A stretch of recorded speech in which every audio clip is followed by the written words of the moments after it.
నమస్తే welcome to reflection news 2020 ఈశాన్య ఢిల్లీ అల్లర్ల నిందితుడు షారుఖ్ పఠాన్ కు బెయిల్ దక్కింది. హింసాకాండ సమయంలో ఒక పోలీస్ కానిస్టేబుల్ పై తుపాకీ గురిపెట్టిన వ్యక్తి షారుఖ్ పఠాన్. అతడికి కర్కర్ దుమా కోర్టు 15 రోజుల తాత్కాలిక బెయిల్ మంజూరు చేసింది.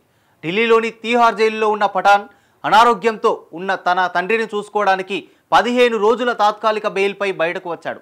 20,000 రూపాయల వ్యక్తిగత బాండ్, అదే మొత్తంలో పూచీకత్తుపై కోర్టు షారుఖ్ పఠాన్ కు మధ్యంతర బెయిల్ మంజూరు చేసింది. పఠాన్ తరపు న్యాయవాది అబ్దుల్లా అఖ్తర్ మాట్లాడుతూ తనకు క్లయింట్ మార్చి 3, 2020 నుండి జ్యుడిషియల్ కస్టడీలో ఉన్నారని, అతనికి ఇప్పటి వరకు మధ్యంతర బెయిల్ మంజూరు కాలేదని తెలిపారు.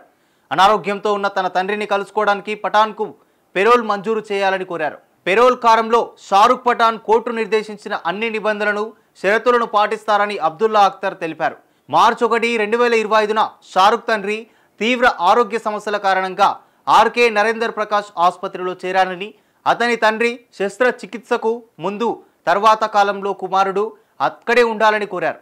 ఆసుపత్రి పాలైన వ్యక్తిని చూసుకోవడానికి వారి ఇంట్లో పురుషులు ఎవరూ లేరని కోర్టుకు తెలిపారు.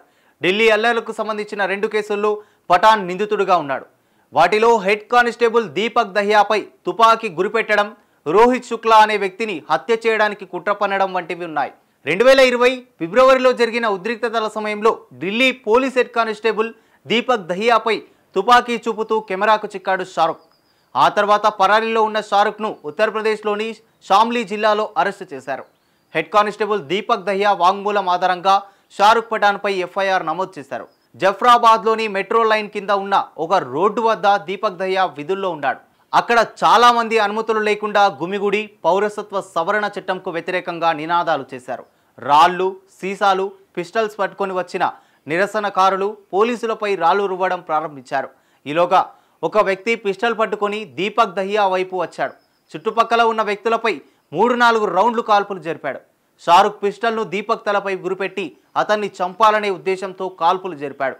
అయితే తల వంచి తనను తాను రక్షించుకున్నానని దీపక్ తెలిపారు. షారుఖ్ పఠాన్పై హత్యాయత్నం, ప్రభుత్వ ఉద్యోగిని అడ్డుకోవడం, ప్రమాదకరమైన ఆయుధాన్ని కలిగి ఉండడం వంటి నేరాల కింద కేసులు నమోదు చేశారు. అల్లర్లు, చట్టవిరుద్ధమైన సమావేశానికి సంబంధించిన అభియోగాలను కూడా ఈ కేసులో చేర్చారు. పౌరసత్వ చట్ట మద్దతుదారులు, నిరసనకారుల మధ్య హింస అదుపు తప్పడంతో ఫిబ్రవరి 24, 2020న ఈశాన్య ఢిల్లీలో మత ఘర్షణలు చెలరేగాయి. ఈశాన్య ఢిల్లీ అల్లర్ల తర్వాత ప్రాణ నష్టం చోటు చేసుకుంది. 50 మందికి పైగా ప్రాణాలు కోల్పోగా 200 మందికి పైగా గాయపడ్డారు. హింస ప్రభావం ఆ ప్రాంతం అంతటా ప్రతిధ్వనించింది. దీని ఫలితంగా వివిధ పోలీస్ స్టేషన్లలో 750కి పైగా కేసులు నమోదు చేశారు.